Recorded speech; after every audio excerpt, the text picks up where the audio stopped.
औज़ु बिल्लाहि मिनश्शैतानिर्रजीम बिस्मिल्लाहिर्रहमानिर्रहीम अल्लाहुम्मा सल्लि अला मुहम्मद व अला आलि मुहम्मद कमा सल्लैता अला इब्राहीम व अला आलि इब्राहीम इन्नका हमीदुम मजीद अल्लाहुम्मा बारिक अला मुहम्मद व अला आलि मुहम्मद कमा बारकता अला इब्राहीम व अला आलि इब्राहीम इन्नका हमीदुम मजीद।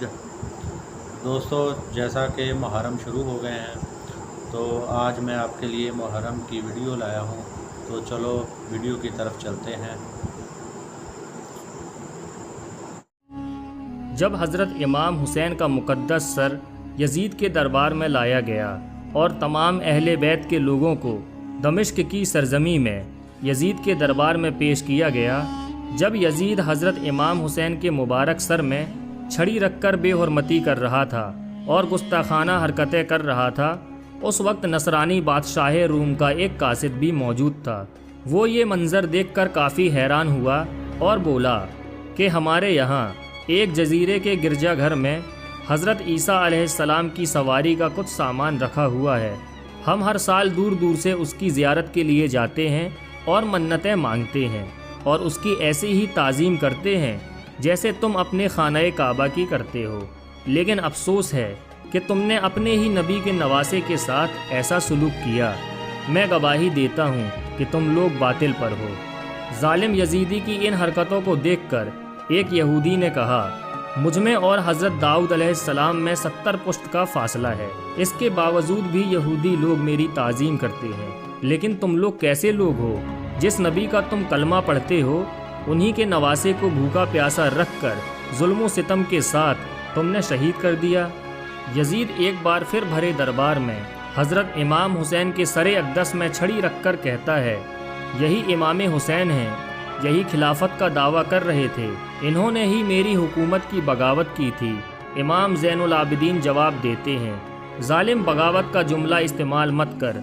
इमाम ज़ैनुल आबिदीन ने फरमाया, मेरे बाप के लिए जिल्लत व रुसवाई नहीं है, जिल्लत तो तेरे लिए है, क्योंकि मेरे बाप के खून से तूने अपने हाथ रंगीन करके अपनी आखिरत को बर्बाद कर लिया है। हज़रत इमाम ज़ैनुल आबिदीन ऐसा बयान फरमाते हैं कि यजीद बिल्कुल खामोश हो जाता है। जब यजीद के सामने हज़रत इमाम ज़ैनुल आबिदीन का जवाब दमिश्क के लोग सुनते हैं तो उन लोगों की आंखें भीग जाती हैं, सब के सब रोने लगते हैं। सब लोग आपस में कहने लगते हैं, यजीद ने बहुत बुरा किया है, उसकी हुकूमत को ख़त्म कर देना चाहिए। यजीद ने देखा कि आवाम बगावत में उतरने लगी है, लोग हमारी हुकूमत से नाखुश हैं, लोग हमारी मुखालिफत करने लगे हैं। ये सुनकर यजीद हज़रत इमाम ज़ैनुल आबिदीन से कहता है, जो होना था वो हो गया, लेकिन अब जो शर्त आप रखेंगे मैं आपकी सारी शर्तों को मंजूर करता हूँ। हज़रत इमाम ज़ैनुल आबिदीन फरमाते हैं, मेरी तुझसे कोई शर्त नहीं है, हाँ मगर एक बात अर्ज़ करना चाहता हूँ। अगर तू मेरी बातों को मानना चाहता है तो सबसे पहले मेरे बाप के कातिलों को मेरे हवाले कर दे, मैं उन सबको कत्ल करना चाहता हूँ। दूसरी बात यह है, मैं दमिश्क की जामा मस्जिद में तकरीर करना चाहता हूँ, मुझे तकरीर करने दिया जाए। और तीसरी बात यह है, मुझे मदीना तैयबा जाने दिया जाए। हज़रत इमाम ज़ैनुल आबिदीन की इन तीनों बातों को सुनने के बाद यजीद कहता है, मैं आपकी दो बातों को मानने के लिए तैयार हूँ, लेकिन इमाम हुसैन के कातिलों का जो मामला है वो मैं पता लगाता हूँ कि हुसैन इब्ने अली को किसने शहीद किया है और उसे हम तुम्हारे हवाले कर देंगे। यजीद ने जब सारे लोगों को अपने दरबार में बुलाया और पूछा कि किसने इमाम हुसैन का सर तन से जुदा किया है, कौन है जिसने हज़रत इमाम हुसैन को शहीद किया है, तो सारे लोग इनकार करने लगे। ना तो शिमर इकरार कर रहा है, ना तो खूली कबूल कर रहा है, ना तो इब्ने ज़ियाद कबूल करने को तैयार है। सब के सब इनकार करते नज़र आ रहे हैं। कल तक जो इमाम हुसैन को शहीद करने के बाद जश्न मना रहे थे, आज वही लोग कबूल करने को तैयार नहीं थे। यजीद ने कहा, ए ज़ैनुल आबिदीन, इमाम आली मकाम के कातिलों का पता नहीं चल पा रहा है, इसलिए मैं कातिलों को तुम्हारे हवाले नहीं कर सकता। बाकी मैं आपकी दोनों शर्तें कबूल करता हूँ। जुमा का दिन था, हज़रत इमाम ज़ैनुल आबिदीन दमिश्क की जामा मस्जिद में जाते हैं।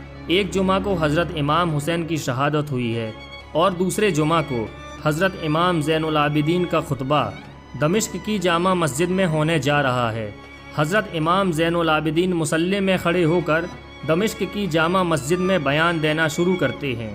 اے دمشق والو، میرے باپ کے خون سے جو تم نے اپنے ہاتھ رنگین کیے ہیں، بتاؤ قیامت کے دن نواسۂ رسول کو کیا منہ دکھاؤ گے؟ تمہاری آخرت برباد ہو چکی ہے۔ حکومت کی لالچ میں تم لوگوں نے میرے باپ، میرے بھائیوں کو شہید کیا ہے، قیامت کے دن کیا جواب دو گے؟ امام زین العابدین کی اس تقریر کے بعد تاریخ گواہ ہے، مسجد کے اندر کی پوری عوام رونے لگ جاتی ہے اور یزید کے خلاف نعرے لگنا شروع ہو جاتے ہیں۔ پوری مسجد میں یزید کے خلاف نعرے گونجنے لگتے ہیں۔ یہ پورا ماجرا یزید دیکھتا ہے اور یزید فوراً مؤذن کو اشارہ کرتا ہے کہ اذان دو۔ مؤذن اذان دینے لگتا ہے۔ جب مؤذن اذان دیتے دیتے اشہد ان محمد الرسول اللہ پر پہنچتا ہے تو حضرت امام زین العابدین نے فرمایا مؤذن ٹھہر جاؤ، اور مؤذن ٹھہر جاتا ہے۔ جیسے ہی مؤذن ٹھہرتا ہے تو امام زین العابدین فرماتے ہیں دمشق والو بتاؤ، مؤذن نے جو اشہد ان محمد الرسول اللہ کا نام لیا ہے، کیا یہ حسین کے نانا کا نام نہیں ہے؟ بتاؤ، کیا حسین کے نانا کا نام نہیں پکارا جا رہا ہے؟ انہی کے ساتھ تم لوگوں نے اتنا ظلم کیا، انہی کے ساتھ تم لوگوں نے ایسا سلوک کیا۔ یہ سنتے ہی دمشق کے لوگوں کی چیخیں بلند ہو جاتی ہیں۔ حضرت امام زین العابدین جیسے ہی مدینہ شریف کے لیے روانہ ہوتے ہیں، دمشق کے لوگ رونے لگتے ہیں۔ یہ دیکھ کر حضرت زینب رضی اللہ تعالی عنہا فرماتی ہیں اے دمشق والو، اے کوفہ والو، تمہارے رونے کا اب کوئی فائدہ نہیں ہے۔ اب تم لوگ قیامت تک روگے، اب تم لوگوں کو ساری زندگی پچھتانا پڑے گا۔ اور پھر حضرت امام زین العابدین مدینہ شریف کے لیے اپنے گھر والوں کے ساتھ روانہ ہو جاتے ہیں۔ دوستو، کربلا کا واقعہ تاریخ انسانیت کا اکلوتا ایسا واقعہ ہے جس میں یہ ٹکراؤ صرف حضرت امام حسین اور یزید تک نہیں تھا، بلکہ یہ جنگ تھی حق اور باطل کے بیچ، انسانیت اور شیطانیت کے بیچ۔ جہاں ایک طرف حضرت امام حسین نے کربلا کے میدان میں اسلام کی بقا کے لیے اپنا پورا گھر کا گھر قربان کر دیا، تو وہیں دوسری طرف یزید دنیا کی سب سے بڑی فوج لے کر بھی گھٹنے ٹیک گیا اور قیامت تک لعنت اور گالی کا دوسرا نام بن گیا۔ یزید دنیا اور دولت کے نشے میں اندھا ہو چکا تھا اور اس نے سوچا اب مجھے کوئی نہیں ہرا سکتا، لیکن اس کا انجام بھی دنیا کے باقی کافروں کی طرح ہوا۔ جیسے فرعون، نمرود اور شداد ہلاک ہو گئے، اسی طرح یزید بھی عذاب الہی میں مبتلا ہو کر غرق ہو گیا۔